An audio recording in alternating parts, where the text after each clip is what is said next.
दोस्तों आज मैं बात करने जा रहा हूँ द ग्रेट गामा और गामा पहलवान जैसे नाम से प्रसिद्ध पूरे जीवन कभी ना हारने वाले पहलवान गुलाम मोहम्मद की, जिन्होंने भारतीय कुश्ती को अंतर्राष्ट्रीय स्तर पर पहचान दिलाई और भारत का नाम पूरे विश्व में ऊंचा किया।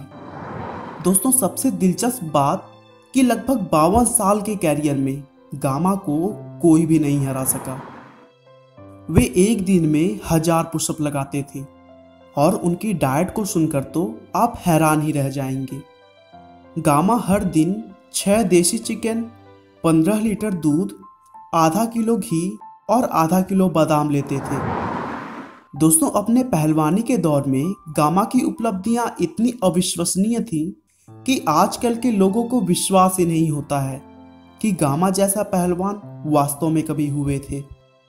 यहाँ तक कि मार्शल आर्ट के बादशाह ब्रूस ली भी गामा पहलवान के दीवाने थे।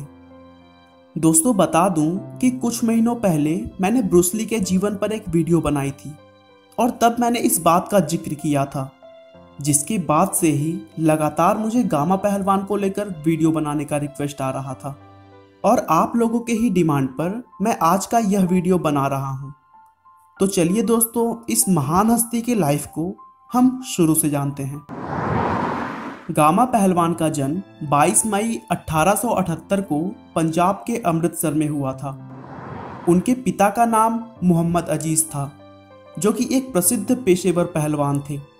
लेकिन गामा के जन्म के कुछ ही सालों के बाद उनकी मृत्यु हो गई और तब दतिया के महाराज ने गामा को पहलवान की ट्रेनिंग देने के लिए अपने पास रख लिया। जिसके बाद पहलवानी के गुण सीखते हुए गामा ने सिर्फ 10 साल की छोटी सी उम्र में कई महारथियों को धूल चटा दी और इतने छोटे उम्र में अपने अद्भुत टैलेंट की वजह से वे आसपास के राज्यों में बहुत तेजी से प्रसिद्ध होने लगे। लेकिन गामा का नाम पूरे देश में तब प्रसिद्ध हुआ जब उन्होंने 1895 में सिर्फ 17 साल की उम्र में रुस्तमे हिंद रहीम बख्श सुल्तानी वाला को चैलेंज दे डाला। दोस्तों रहीम की लंबाई 6 फुट 9 इंच थी, जबकि गामा सिर्फ 5 फुट 7 इंच के थे। लेकिन उस फाइट से गामा को जरा भी डर नहीं लगा। उन्होंने उस मैच में रहीम से बराबर की कुश्ती लड़ी और आखिरकार मैच ड्रॉ हो गया। दोस्तों उन दिनों रहीम के आगे कोई भी नहीं टिक पाता था, लेकिन 17 साल के इस लड़के ने मैच ड्रॉ करवा के सबको आश्चर्यचकित कर दिया था। साल दर साल गामा पहलवान की प्रसिद्धि बढ़ती रही और गामा ने 1898 से लेकर 1907 के बीच दतिया के गुलाम मोहिउद्दीन, भोपाल के प्रताप सिंह, इंदौर के अली बाबा सेन और मुल्तान के हसन जैसे नामी पहलवानों को लगातार हराया। 1910 में एक बार फिर से गामा का सामना रुस्तमे हिंद रहीम बख्श से हुआ, लेकिन इस बार भी मैच ड्रॉ रहा।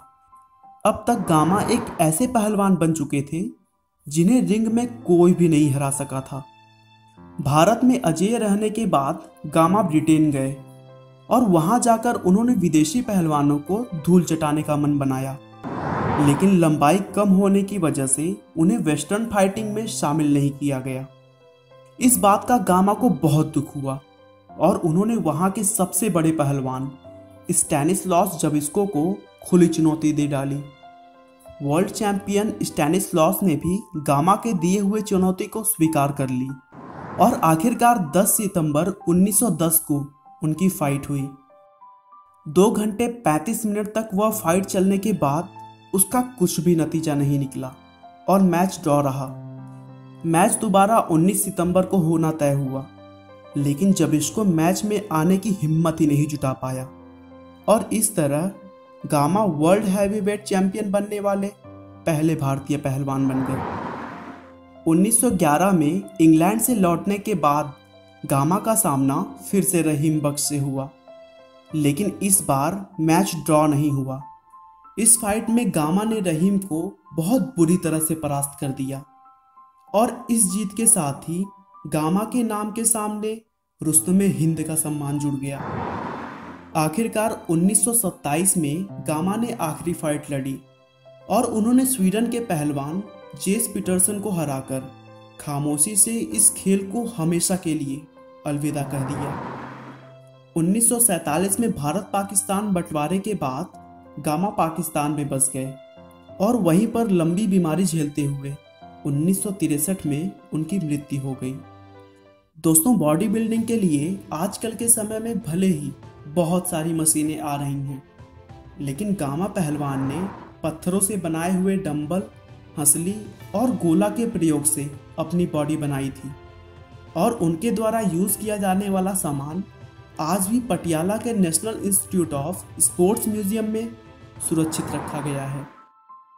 आपका बहुमूल्य समय देने के लिए बहुत बहुत धन्यवाद। इस वीडियो को लाइक करके आप हमारा मनोबल बढ़ा सकते हैं।